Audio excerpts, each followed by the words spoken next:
que eu queria parar aqui e pontuar é quando ela fala aqui, ó, que muitas vezes, o nosso discurso polarizador é tão familiar e tão aceito entre as pessoas com quem andamos que nem percebemos o mal que pode estar causando. E uma das coisas que eu acho que vale a gente contemplar aqui nesse ponto, que é uma coisa que acontece muito na nossa cultura, especialmente a gente que está imerso, né, na dinâmica das redes sociais e de como a comunicação acontece ali, isso que muitas pessoas já estão chamando de cultura do cancelamento, né?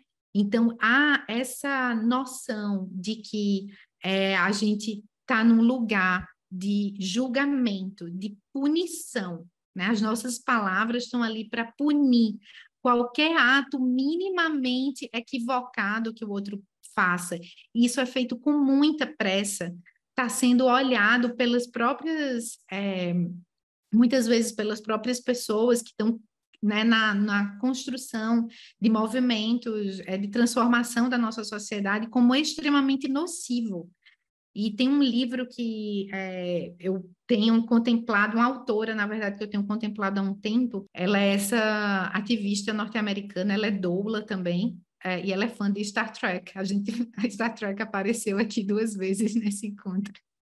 E ela fez vários livros muito interessantes, assim, um deles é Ativismo Prazeroso, o outro é Estratégia Emergente, ela fala de teoria geral de sistemas, enfim, é uma leitura muito livre, assim, ela não é nem um pouco acadêmica, mas é uma grande referência no movimento ativista nos Estados Unidos hoje, assim.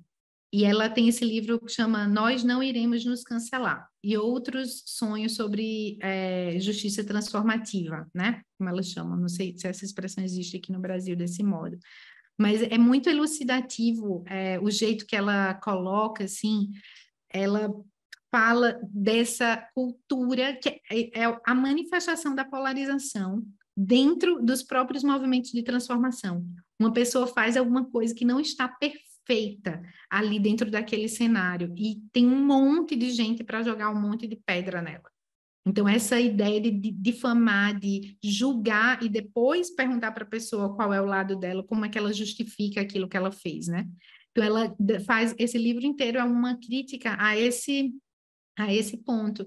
E ela faz isso a partir de uma reflexão sobre esse movimento do abolicionismo penal.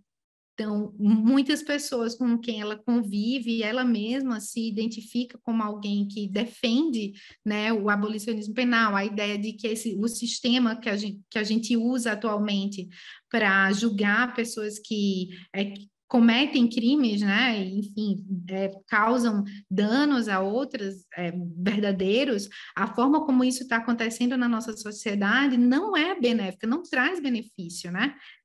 Não tem trazido os resultados que a gente espera. Então, aí ela faz ela traz essa reflexão para dentro da gente. Se a gente se diz praticantes, né, ou enfim, afiliados a esse tipo de pensamento do abolicionismo penal, como que a gente pode agir desse modo nas redes sociais? Punindo as pessoas por pequenos deslizes, muitas vezes pequenos, mas mesmo que sejam grandes deslizes, sem dar chance da escuta, né? Sem acolher, acomodar, como a Esther Perel falou, as oposições, né? Sem abrir espaço para o diálogo. Então, ela faz essa reflexão super interessante, assim, desse ponto de vista de como a nossa prática, né, no mundo, ela tem que estar ligada a essa nossa capacidade de se expor ao outro, inclusive ao quem causou o dano de um outro modo, né, de um modo mais inteligente. Ela fala assim, ó, mesmo que queiramos ajudar o sobrevivente, nós adoramos nos fixar e punir os vilões. Acabamos direcionando mais atenção coletiva para punir aqueles acusados de causar danos do que de apoiar e priorizar a cura dos sobreviventes e ou criar caminhos para aqueles que estão em ciclos nocivos possam mudar. ela está falando especialmente sobre esses casos de abuso, né? E como a gente corre para punir, para julgar os outros publicamente, né? Queremos nos distanciar daqueles que causam danos e estamos imersos em uma cultura punitiva, que no momento está normalizando a metodologia de punir primeiro, fazer perguntas depois. E porque estamos na era das redes sociais, agora temos um meio de praticar isso de forma muito pública. Então, achei curioso que ela usou a mesma expressão da Pema Chodron, né? A gente quer se distanciar, a gente quer ganhar, aumentar o vão, né? Quando a gente vai para esse lugar punitivo da mente, né? A gente entra nessa cultura de jogar pedra primeiro, né? E nas redes sociais é o exemplo das ações de fala impensadas, né? Porque a gente não está na fisicalidade do encontro com o outro, então aquilo se derrama de forma ainda mais danosa e essa mente punitiva ganha ainda mais espaço, né?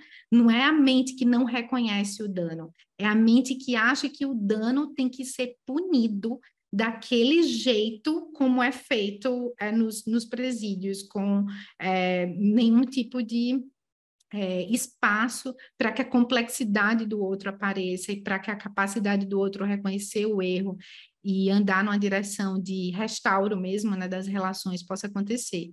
Então, esse entrelaçamento, né, da polarização com essa cultura punitiva e com o cancelamento, eu acho que é um super tópico assim, para a gente contemplar dentro desse tema da polarização.